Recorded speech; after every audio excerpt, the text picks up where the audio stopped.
Hey everyone, and welcome to another episode of the Media Books podcast. In this podcast episode, I'm going to talk about how I know you DIY'd your website. Now, I want to start off with there's absolutely nothing wrong with DIYing your website, but we've all seen people who have DIY'd their books, and maybe they DIY'd it for a little bit too long, and if they just fixed these few things, it would make such a big difference.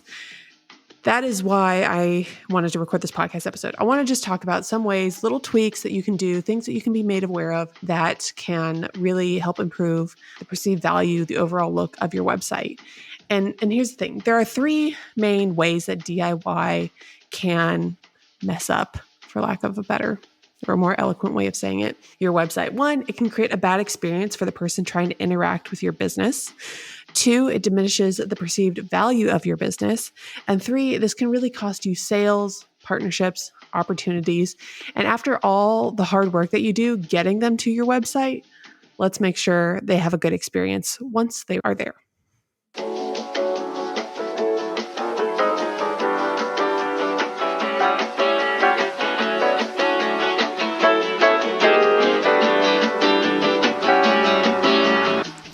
Welcome to the Media Books podcast, the only place on the internet where creative accounting isn't a bad thing.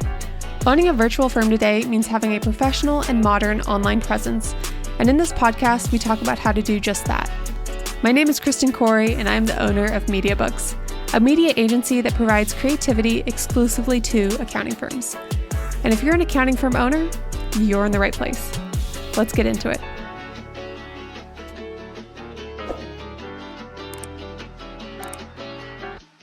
Okay, so another podcast episode. If you've been following me for a while, you know my life is we're making things work. We are in the middle of a move. I am pregnant. I got a 16-month-old. I don't know. He's over 1.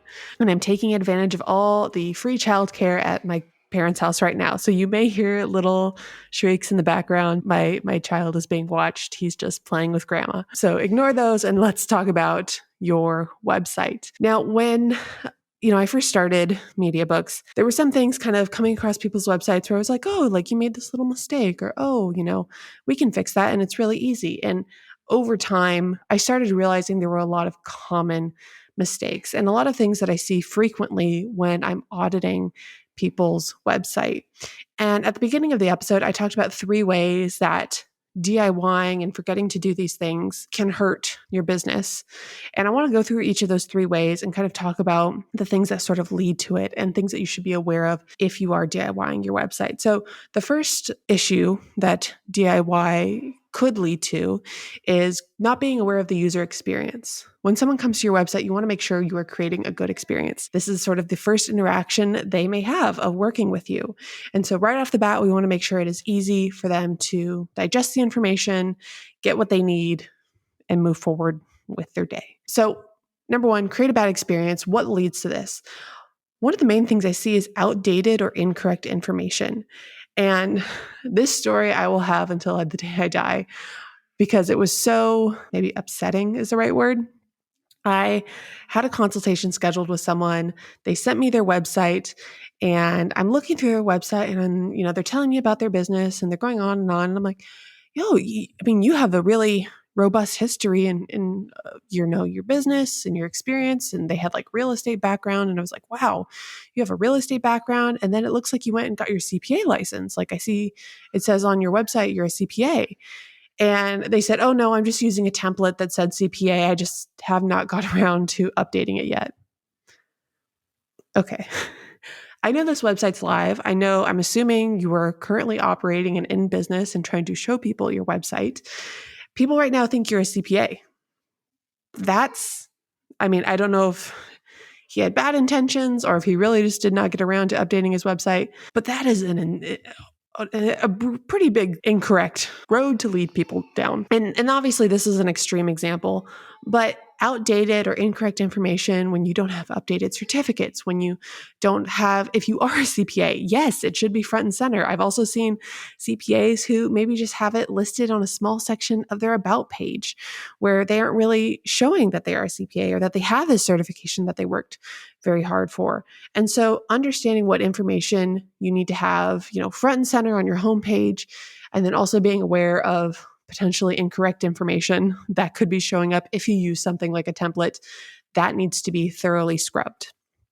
So that is kind of the main thing of creating a bad experience, because hopefully you do tell them the truth and they find out at some point, and that is going to create a pretty bad experience thinking they just hired a CPA when you are in fact not a CPA. Extreme example, but you get my point. The second thing that can create a really bad experience for someone visiting your website is your website loads too slowly. If you aren't spending too much time in the world of web design, this may seem like, why does that matter? It's okay if my website loads a little slowly, like people will wait. This is actually a huge issue, and there is a lot of data and research that shows how important website speed is to people's experience when they go on your website. There are a lot of things that can contribute to it. So, for example, where you build your website, how large the photo files are that you have. If you've ever done photos with a professional photographer, or if you've ever uploaded any sort of photo to, your website, that, there's different file types, there's different file sizes. Really large photo files in file formats that are not appropriate for your website can slow your website down. And there are a bunch of nuances to how you can get your website to load quicker, which we're not necessarily going to go through in this episode, but it is something that you need to be aware of. So unless people are super invested in wanting to know about you and your business, which, if they're shopping around for an accountant, unless they've been following you for months and months and they just love what you have to say, and this is the first time they're on your website and it's loading slowly, there is a high chance that they will likely leave your website. One way you can look into that is your bounce rate. Your bounce rate, essentially, you'll see it in your analytics, but essentially it's people that show up to your website and leave, first page. They leave very quickly. Google assumes they showed up and you didn't have what they were looking for. You get penalized for that in SEO. Something else you can use is Google Page Speed Insights. That'll also give you a bunch of data on understanding better whether your website is loading fast or slow. On average, you have about 4 seconds to show your website viewer what they're looking for. So what does that mean exactly? This is, let's say someone shows up to your website. Do you answer all the questions that they would potentially have? Do you make it easy for them to find that information? So if someone shows up to your website, you have about 4 seconds to answer, hey, they want to get in contact with you. How do they do that? Is that easy for them to do, easy for them to find and navigate? And that doesn't mean 4 seconds from your homepage to submitting the contact form. It's just, where is the contact button? Services, if they want to know more about your services or what you do, can they figure that out or figure out how to move to your services page within 4 seconds? Do you offer virtual or in-person services? Again, this question doesn't need to be answered in 4 seconds, but they need to at least find an about button or some sort of piece of information that can lead them down getting the correct answer. Who will they be working with? Can they learn more about you? Do you have an about page? Do you have photos of yourself? Or are you very elusive? Do you not even have your name listed on the website or any information about who your team is or where you're located? These are questions that people want to know when they're looking for an accountant. And if you don't have this information easily accessible that they can find within the first 4 seconds, you are risking your bounce rate, you are risking your page speed. It's creating again, the overall arching point of this was it's creating a bad user experience. And so that's something that we want to make sure from the very beginning, as soon as they're interacting with us, they know working with us is going to be easy. Accounting is not a simple field. We want to make sure that they have a relaxed time working with us from start to, not end, but for a long time. The second way I know that you DIY'd your website is that there's things on your website that diminish your value. So for example, details are ignored. In some industries, you may be able to get away with this, but accountants are detail oriented. So if you have mistakes or little things on your website, it is going to send maybe a message that you are not as detail oriented as you should be, or you're not really caring about all the parts of your business as you should be. Now, for example, what does this look like? Maybe your favicon on your website has not changed and you still have the favicon from the website builder that you are using. And you may be wondering, what the heck is a favicon? It is that little icon. So if you have a Google web page up, it is the little icon you see in the tabs of your window. So for example, I don't know, a lot of us have Gmail. It's like I'm looking at my Gmail favicon right now. It's the little Google M, where it's like blue and red and green. If you have Google Drive, it's the triangle. You can change that. That's very easy to change. Something that you definitely should update. Super easy to do. If you don't have like an icon in your logo, you can make it a cute calculator or computer, or, just circle that is the color of your brand. Something that relates to your business. The second thing is your admin info. A lot of times, if you're using a template or if you're just using different blocks, even with like Squarespace, if you built it from scratch, if you use a block like in a footer or something that has sort of a preset look, sometimes they'll have filler or placeholder information like a phone number, your email address, or social media links. And sometimes these, it's like 123-555. Now, that's not your phone number. People probably know that, but it's not a good look. It shows that you missed something on your website, especially if it's your footer and it's showing up on every single page of your website. Having an email that's a placeholder. Again, these are little things that we want to update. One that I see constantly is social media links. I don't care what platform you're on, there should be a way to update your social media links. And let's say that they have a social media link placeholder for Twitter, but your business doesn't have a Twitter account, or let's say you do, but it's inactive and you don't want to include it on your website. Go in and make sure to update it or try to remove that social media link so it doesn't lead people to just a blank page. Now, is this going to completely make someone decide they don't want to work with you? Probably not. But again, we're going back to wanting to be detail-oriented, show that we put a lot of thought and care into our website and create a good user experience. Like so many remote workers, I am picky when it comes to my tech. I want a simple user interface, something that integrates with all the apps I'm already using, and I don't want to be nickel and dimed for every feature. I have run campaigns for plenty of accounting firms and used nearly every app under the sun, but for the past 4 years, I have been using Flowdesk at MediaBooks. Flowdesk offers a minimalistic user interface that does not cut back on any features. With workflows, automations, email campaigns, and advanced analytics, all for one price, I have no plans on switching anytime soon. And if you want to check out Flowdesk, you can get 50% off for your first year by simply clicking the link in the show notes.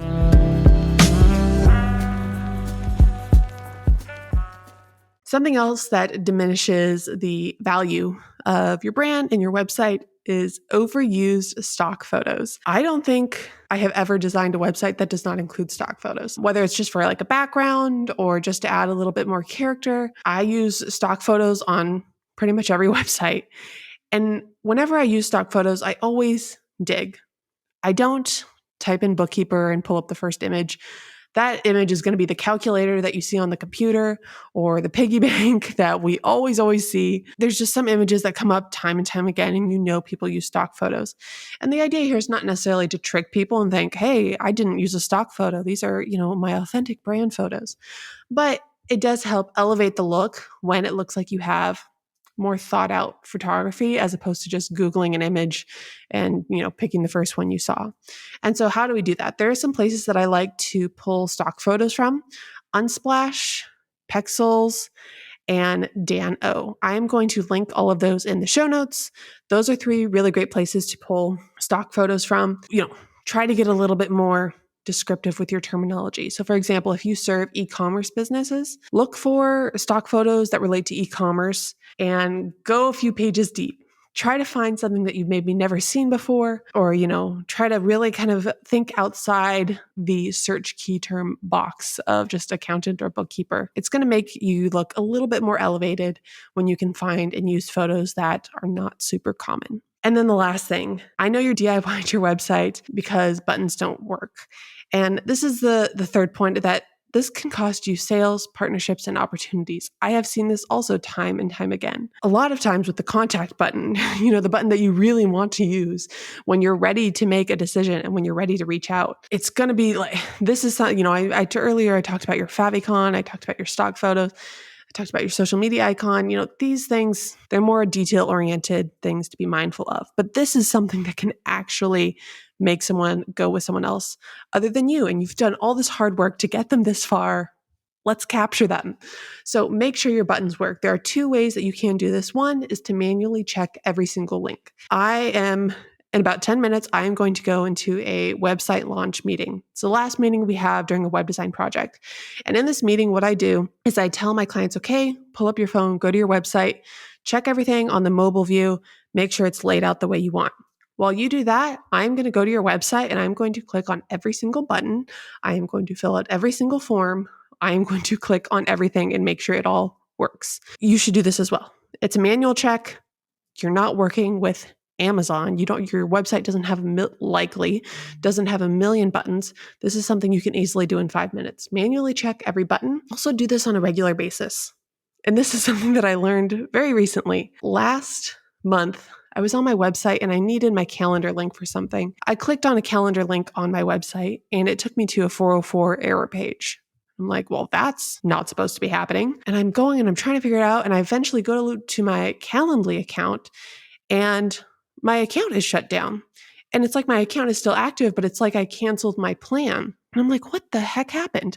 How long have these buttons been not working? And I'm digging through and I'm looking through my billing and I noticed I wasn't charged last month. And I'm like, well, I'm on auto subscription mode. Like what happened? So I reach out and they tell me that there was an issue with their accounting department and something with their taxes and they canceled my account. And I'm thinking, I'm sorry. So my links haven't been working for weeks? Like, obviously this is a pain point that we've tapped into.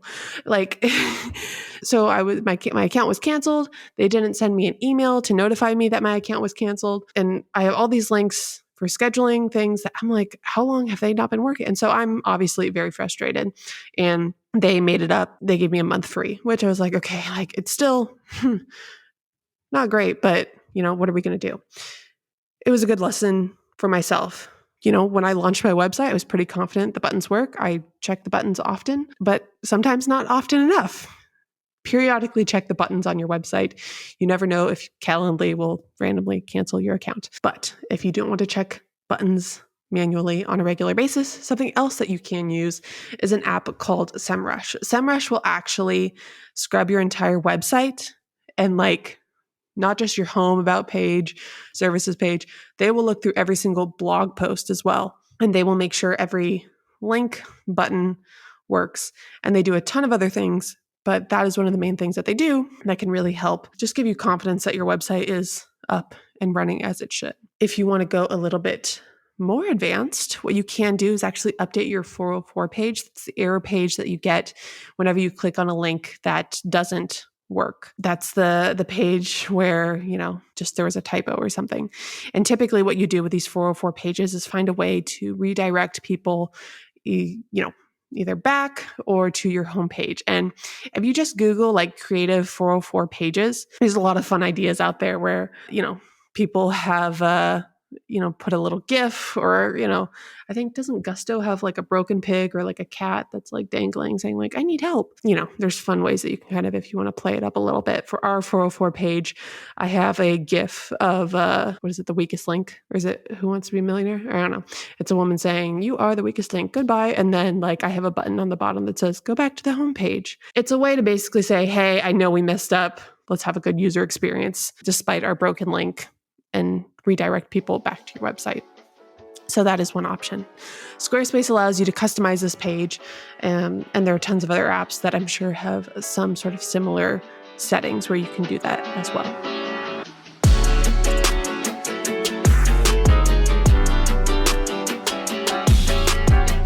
When it comes to designing websites, the service page always takes much more time than anticipated. It can sometimes be hard to verbalize everything you do, so I always recommend simplifying, which is what I'm going to do right now with MediaBooks. Here at MediaBooks, we offer 3 services for every stage of your business. We offer web design for when you are just getting your marketing strategy up and running, or you need a website refresh. We offer website audit services for those DIYers, and we also have advisory services for those who love their website and are ready to advance their marketing skills. Get started with MediaBooks by visiting MediaBooksAgency.com. MediaBooks, the only place on the internet where creative accounting isn't a bad thing.